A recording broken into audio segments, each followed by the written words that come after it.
मित्रांनो, मला सांगा, आपण सर्वजण सतत ऑक्सिजन श्वासावाटे आत घेत असून सुद्धा पृथ्वीवरील ऑक्सिजन का संपत नाही? तर असं दिसून येतं की हा प्रश्न आपण सर्वजण पाणी पित असून सुद्धा पाणी का संपत नाही असं विचारण्यासारखा आहे. बरोबर? मग पाणी का संपत नाही? तर जलचक्र नावाची काहीतरी एक गोष्ट आहे, त्याच्यामुळे पाणी संपत नाही. बरोबर? आपल्याला माहिती आहे की पाणी कशा प्रकारे बाष्पीभूत होते, नंतर पावसाच्या स्वरूपात कशा प्रकारे खाली येतं, हे सगळं आपण ऐकलेलं आहे. पाणी सतत प्रवाहित होत असते कारण त्याचं पुनर्चक्रीकरण होत असते. बरोबर? त्यामुळे ते पाणी संपत नाही. अगदी त्याच प्रकारे ऑक्सिजन चक्र नावाचं काहीतरी आहे. यामुळेच पृथ्वीवरील ऑक्सिजन संपत नाहीये. बरोबर? तर या व्हिडिओमध्ये आपण हे ऑक्सिजन चक्र कसं कार्य करतं हे समजून घेऊया. तर आपल्याला माहिती आहे की पृथ्वीवरील खूप सारे सजीव हे ऑक्सिजनचा वापर करतात. बरोबर? पण याचा अर्थ असा होत नाही की सर्व सजीवांनी ऑक्सिजन वापरला की तो संपणार. आपल्याला माहिती आहे काही सजीवांद्वारे ऑक्सिजन वापरला जातो. अगदी त्याच प्रकारे इतर काही सजीव आहेत त्यांच्याद्वारे हा ऑक्सिजन निर्माण सुद्धा केला जातो. आणि मग तो तयार झालेला ऑक्सिजन हा पुन्हा वापरला जाऊ शकतो.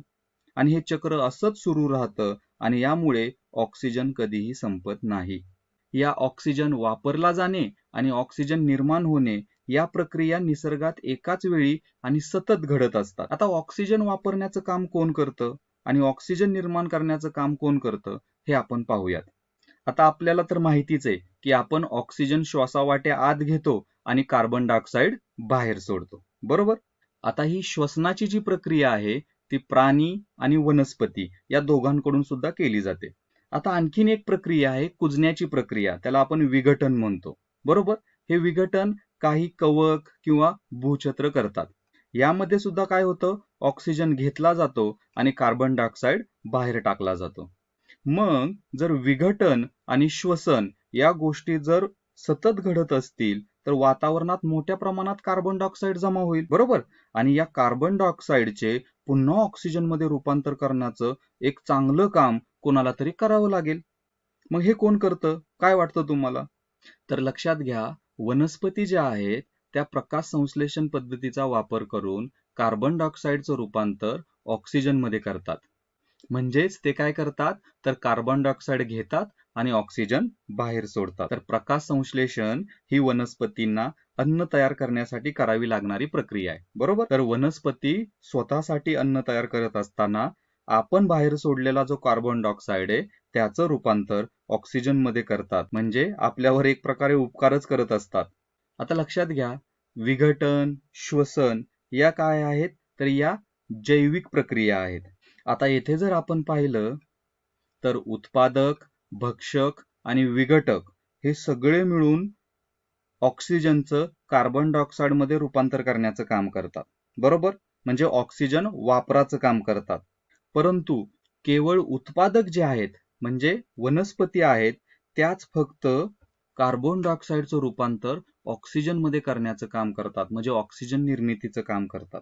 बरोबर? आणि म्हणून आपल्या पर्यावरणामध्ये झाडं असणं किती महत्वाचं आहे हे आपल्या लक्षात येतं. आपण जर आपल्या पर्यावरणातील सर्व झाडं तोडली तर आपण फक्त ऑक्सिजन वापरत राहू आणि ऑक्सिजन तयार करणारं कोणी सुद्धा नसेल. त्यामुळे हे संपूर्ण चक्र विस्कळीत होईल. बरोबर?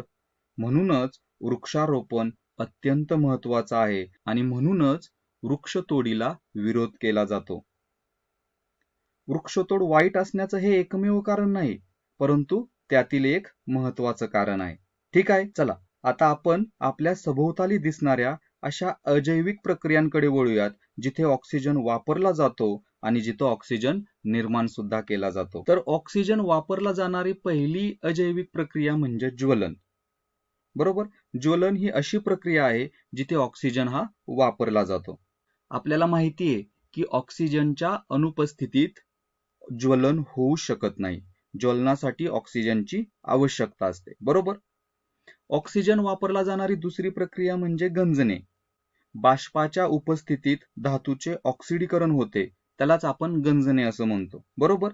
तर या दोन प्रक्रियांमध्ये ऑक्सिजन हा वापरला जातो. तर याच्या उलट अपघटन म्हणजे फोटोलायसिस, प्रकाश अपघटन या प्रक्रियेमध्ये ऑक्सिजन निर्माण होतो.